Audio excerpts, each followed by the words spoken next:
আমাদের হসপিটালে অনেক সম্মানিত একজন মানুষকে পেয়েছি, অনেক বড় মাপের একজন ডাক্তার সার্জন কে পেয়েছি। উনি হচ্ছে ডাক্তার নাহিদা নাজনীন ম্যাডাম। ঢাকায় যেতে পারে না, সেবা দিলে ভালো হয়, সেটা তো অবশ্যই একটা আনন্দের বিষয়। একটু মফস্বলের লোকজন স্ট্যান্ডার্ড সেবা পায়। এটা হচ্ছে জ্বরে যেমন প্যারাসিটামল কাজ করে, শুধু জ্বরটা ভালো হবে, কিন্তু জ্বরের যে কারণ সেটা তো ভালো হবে।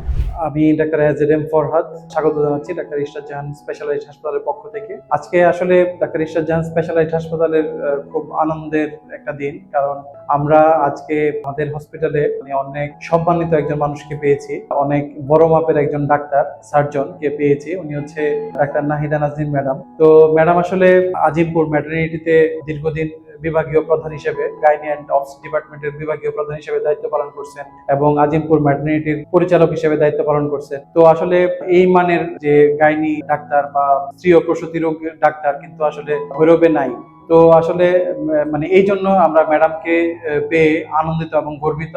আমরা আসলে অন্তরের অন্তঃস্থল থেকে চাই যে ম্যাডাম আমাদেরকে ভৈরববাসী তথা ভৈরবের আশেপাশে যে উপজেলাগুলো আছে, তো এই এলাকা, গ্রামের এলাকার মানুষদের কথা চিন্তা করে ম্যাডাম আমাদেরকে একটু সময় দিবেন, এবং আশা করি ম্যাডাম যদি আমাদেরকে সময় দেয় তাহলে হচ্ছে এলাকাবাসী অনেক উপকৃত হবে। ম্যাডাম কিন্তু হচ্ছে ঢাকা ধানমন্ডি পপুলারে রেগুলার চেম্বার করেন। তো দেখা যায় যারা হচ্ছে ঢাকা গিয়ে ম্যাডামকে দেখাইতে হইতো, তো তারা কিন্তু চাইলে এখন ডাক্তার ইশরাত জাহান স্পেশালাইজড হাসপাতালেই ম্যাডামকে দেখাতে পারবেন। ম্যাডাম যেহেতু হচ্ছে আজকে প্রথম দিন ডাক্তার ইশরাত জাহান স্পেশালাইজড হাসপাতালে চেম্বার শুরু করছেন, সেজন্য ডাক্তার ইশরাত জাহান স্পেশালাইজড হাসপাতাল পরিবার থেকে ম্যাডামকে আন্তরিক শুভেচ্ছা এবং অভিনন্দন। আসসালামু আলাইকুম। আমার পরিচয় ইতিমধ্যেই দিয়েছে ডাক্তার ফরহাদ, আমাকে আমার ব্যাপারে অনেক বেশি বলেছে। যাই হোক, আমি এখানে আসতে পেরে আনন্দিত। তবে আমি খুবই আনন্দিত যে ডাক্তার ফরহাদ এত ভালো একটা প্রতিষ্ঠান এইরকম মফস্বল এলাকায় করেছে। এটা সত্যি একটা প্রশংসার দাবিদার। আমার খুবই পছন্দ এই প্রতিষ্ঠান। এরকম প্রতিষ্ঠানে কাজ করার ইচ্ছাও আছে, এবং একটু মফস্বলে যেখানে অনেকেই ঢাকায় যেতে পারে না, সেবা দিলে ভালো হয়, সেটা তো অবশ্যই একটা আনন্দের বিষয়। একটু মফস্বলের লোকজন স্ট্যান্ডার্ড সেবা পায়। তবে নিজের কথা তো নিজের বলা ঠিক না যে স্ট্যান্ডার্ড সেবা আমি 100% দিতে পারবো বা দিতে পারি, বিষয়টা এরকম না। তবে আমি অবশ্যই চেষ্টা করব আমার লব্ধ জ্ঞান যতটুকু আছে পর্যন্ত। ছোট ছোট টিউমার, অনেক মেডিকেল ম্যানেজমেন্ট দিয়ে যেগুলি ভালো করা সম্ভব, সেগুলি আননেসেসারি জেনারেল সার্জনরাও বলছে, একদম প্যানিক করে ফেলে পেশেন্টকে। হ্যাঁ, এটা অপারেশন লাগবে, এটা অপারেশন আছে, সমস্যা হবে। গাইনোকোলজিস্টও বলছে হ্যাঁ অপারেশন লাগবে, এটা ব্লাস্ট হয়ে যাবে। মানে এমন একটা অবস্থা, তারা ছোটাছুটি দৌড়াদৌড়ি করে। এটা কিন্তু পরে মফস্বল থেকে ঢাকাই চলে যায় যে এরা এত কিছু বলছে, এত ছোট মেয়ে অপারেশন করব, কি করব।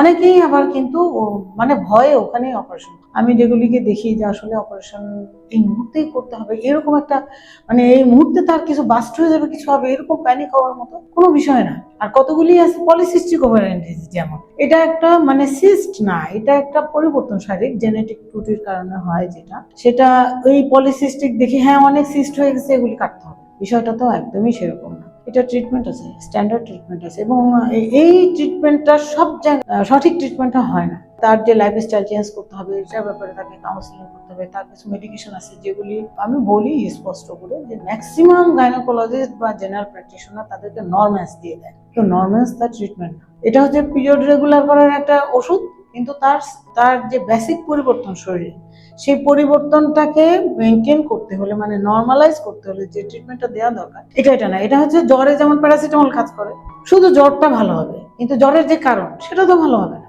জ্বর হতে পারে টাইফয়েড, টাইফয়েড কি ভালো হবে? হবে না। ম্যালেরিয়া হতে পারে, হবে না।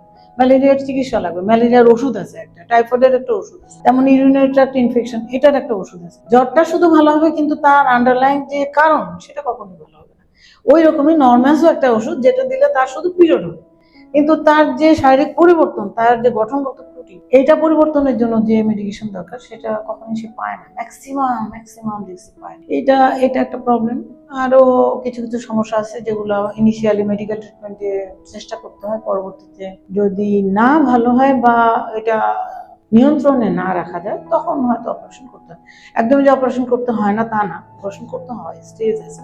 ফাইব্রয়েড যেমন, সেটা ছোট থাকতে মেডিকেল ট্রিটমেন্টে, যার বাচ্চা কাচ্চা নেই তার তো আগে অপারেশনে যাওয়ার দরকার নেই। তারপরে তাকে আগে চেষ্টা করতে হবে ছোট করে মেডিসিন দিয়ে তাকে বাচ্চা জন্য চেষ্টা করে তাকে গর্ভবতী করা যায় কি। এন্ডোমেট্রোসিস একটা ডিজিজ, এটাও জেনেটিক ত্রুটি। এটা মানে আমাদের মানে আল্লাহ তাকে এভাবেই সৃষ্টি করছে। এখানে আমাদের করণীয় কিছু আছে, এটাই ওটা নিয়ন্ত্রণে রাখা, ওটা নিয়ন্ত্রণ করে বাচ্চা গর্ভধারণের জন্য তাকে ট্রিটমেন্ট দেওয়া। যদি গর্ভধারণ হয় তাহলে 2টা বাচ্চা হয়ে গেলে তারপরে তার যে অপারেশন দরকার, তার যদি সবও ফেলে দিতে হয় তাতেও কোনো সমস্যা নেই, কিন্তু তেমন সমস্যা নাই, কারণ ওই ডিজিজটা এমন যে যেখানে ওগুলি ফেলে দিতেও হয়, এমন স্টেজ চলে আসে মানুষের জীবনে। কিন্তু প্রথমেই প্রাথমিক অবস্থায় একটা অপারেশনের জন্য প্যানিক অবস্থা তৈরি করা, এই জিনিসগুলি মানে কষ্টকর।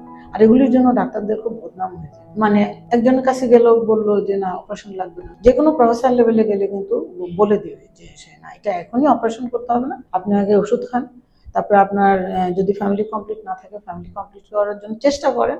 এখন ফ্যামিলি কমপ্লিটের ব্যাপারে বাচ্চা আসবে 100% গ্যারান্টি তো আমরা দিতে পারবো না, আমরা চেষ্টা করতে পারবো। চেষ্টা করার পর যদি তার বাচ্চা আসলো, অথবা পরবর্তী যদি দেখা গেল যে না এটা নিয়ন্ত্রণে রাখা যাচ্ছে না, তার লাইফ স্ট্যান্ডার্ডটা সাব স্ট্যান্ডার্ড হয়ে যাচ্ছে বা ডেইলি নর্মাল ওয়ার্ক সে করতে পারে না, তখন তাকে অপারেশনের উপদেশ অবশ্যই দিতে হবে। তো এরকম স্টেজ ফেজ বাই ফেজ আমরা ট্রিটমেন্টটা করে থাকি এবং এইভাবে করা উচিত। এগুলি নিয়ে অনেক সমস্যা পেরিফেরিতে দেখা যায় যে একেবারে প্রথমেই একটা প্যানিক অবস্থা, এখনই অপারেশন, এখনই কিছু করতে হবে, এইগুলি তখন মনে হয় যে মানে বিভিন্ন জায়গায় মেসেজগুলি দেওয়া দরকার এবং এই সার্ভিসগুলি অন্য জায়গায় দেওয়া উচিত। আমরা সবাই সব জানবো না, এটাই স্বাভাবিক। আমি সব জানি সেটাও কখনোই না, আমারও অনেক অজানা আছে। মেডিকেল সায়েন্সটা এত ভাস্ট আর এত পরিবর্তনশীল যে আজকে যেটা আছে কালকে সেটা আবার বলছে যে না এটা এইভাবে না, অন্যভাবে করতে হবে, এরকম চেঞ্জ হতেই থাকে। তো সেই চেঞ্জগুলি আমাদের ফলো করতে হবে।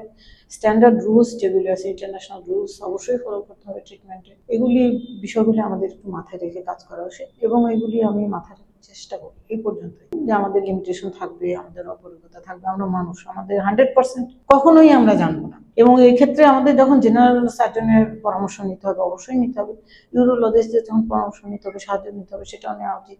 এখানে কোনো কিন্তু নিজেকে ছোট হয়ে যাবো নিচে এরকম বিষয়টা না। মেডিকেল সায়েন্সটা এরকম, অন্যদের হেল্প লাগতেই পারে এবং লাগাটা স্বাভাবিক, এবং তখন তাদের হেল্প নেওয়াই উচিত। কারণ পেশেন্টের ঝুঁকি বাড়ায় আমি একাই সব করবো, আমি একা সব জানি, এরকম মনোভাব না থাকা ভালো। সর্বশেষে আমি ধন্যবাদ দিতে চাই এত বড় আয়োজন, এত বিশাল হসপিটালে আমাকে আনার জন্য ডাক্তার ফরহাদ, ইসরাত জাহান দুজনেই খুবই অ্যাক্টিভ, না হলে তো এটা সম্ভবই হতো না। গ্রামের মানুষ ভালো সেবা পাক, এটা শুরু হতেই তো দেখলাম যে প্রচুর পেশেন্ট ভর্তি হয়ে আছে, প্রায় ওয়ার্ডগুলো ফিল আপ, তার মানে ওরা খুব ভালো সেবা, সেই জন্য এখানে এত পেশেন্ট। তো এখানে আসতে পেরে আমি আনন্দিত, চেষ্টা করবো আসার। ধন্যবাদ।